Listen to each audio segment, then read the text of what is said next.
Good afternoon everyone, আমি সোমনাথ পান্ডে এবং future গাইডার YouTube চ্যানেলে আপনাদের সকলকে স্বাগত জানাই। থাম্বনেলে আপনারা ঠিকই দেখেছেন, ওয়েস্ট বেঙ্গলে মানে ঝুরি ঝুরি পরিমাণে সিট অ্যাড হতে চলেছে থার্ড রাউন্ডে।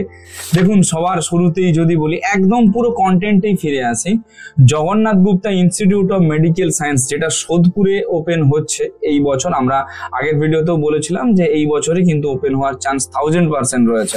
দেখুন, অ্যাজ ইউজুয়াল প্রায় 100টার মতো এনএমসি থেকে সিটের অ্যাপ্রুভেল পেল। 100টা সিট নিয়ে 2025-26 সেশনে Jagannath Gupta institute of medical science কিন্তু এনরোল করলো থার্ড রাউন্ডে। তো এবারে ফি স্ট্রাকচার জগন্নাথ গুপ্তার কি হবে সেই বিষয়ে কোনো রকম ভাবে এখনো পর্যন্ত কোনো নোটিশ জগন্নাথ গুপ্তা পাবলিশ করেনি সোদপুরের ক্যাম্পাসে। যদি বলি কৃষ্ণনগরে, দেখুন কৃষ্ণনগর যেটা আপনার আগের বছর ওপেন হয়েছিল, কৃষ্ণনগরে প্রায় 50টা সিট অ্যাড হলো। অর্থাৎ আগে যে সিটটা ছিল 100টা, সেটা হয়ে গেছে 150টা এখন। আচ্ছা, এবারে দেখুন যদি ইস্ট ওয়েস্ট বলি, ইস্ট ওয়েস্টে আগে ছিল 50টা সিট, এখন কিন্তু ইস্ট ওয়েস্ট হয়ে গেল 100টা সিট। অর্থাৎ এই বছর ইস্ট ওয়েস্টে কিন্তু 50টা সিট অ্যাড হলো। টোটাল 200টা সিট কিন্তু ওয়েস্ট বেঙ্গলের প্রাইভেট কলেজে পেলো। অনেকেই কোশ্চেন করছেন যে পিকেজির তো 50টা সিট দেখাচ্ছে। দেখুন, পিকেজির এটা ফার্স্ট রাউন্ডেও দেখিয়েছে, সেকেন্ড রাউন্ডে দেখিয়েছে, থার্ড রাউন্ডেও দেখাচ্ছে। পিকেজি এখনো পর্যন্ত West Bengal university of health science থেকে অ্যাপ্রুভেল পায়নি, কোনো রকম ভাবেই পায়নি। ল্যান্ডের নিয়ে সম্ভবত কোনো সমস্যা চলছে, যেই কারণে পায়নি। সমস্ত স্টুডেন্ট এবং পেরেন্টসদেরকে বলবো, যারা যারা আমার ভিডিও দেখছেন, অ্যাডমিশন রিগার্ডিং বা যাদের স্কোর ধরুন 170 বা 160 থেকে রয়েছে 200-র মধ্যে, যারা এখনো পর্যন্ত কোথাও সিট পাননি, তারা যদি অ্যাডমিশন নিয়ে সিকিউর থাকেন, এই বছর অ্যাডমিশন করাবেন, পুরো চিন্তা ভাবনা করে রাখেন, তারা আমাদের সঙ্গে কনসাল্ট করতে পারেন।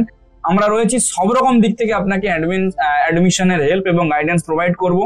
এছাড়াও আমাদের একটা করে এক্সট্রা কাউন্সিলর রয়েছে, যারা আপনাদেরকে শুধুমাত্র আপনার জন্যই পর্যাপ্ত পরিমাণে সময় দেবে এবং আপনাকে পুরোপুরিভাবে গাইড করে আপনার রুট ম্যাপটা পুরো রেডি করে দেবে। কোথায় কতটা বাজেটে বা কতটা ফিসে আপনি অ্যাডমিশন নিতে পারবেন, ভর্তির সময় কত টাকা দিতে হবে, ক্যাশ দিতে হচ্ছে না হয়নি, বা আদৌ তার ডকুমেন্টস কি থাকছে কি না থাকছে, বোনাফাইড সার্টিফিকেটটা কি বা নো ডিউজ সার্টিফিকেটটা কি, টোটালটাই গ্যাপ সার্টিফিকেট থেকে শুরু করে যাবতীয় যা যে কাজ রয়েছে সবকিছু আমরা করে দেবো।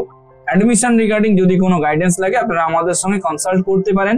গভর্নমেন্টেরও কিছু কিছু সিট অ্যাড হয়েছে, সেগুলো আমরা পরের ভিডিওতে দেব। আশা রাখছি এই ভিডিওটা একটু হলেও ইনফরমেটিভ লেগেছে আপনাদের। তো যদি কোনো রকম ভাবে কোনো প্রয়োজন হয়, আপনারা আমাদের সঙ্গে অবশ্যই কনসাল্ট করতে পারেন। Thank you.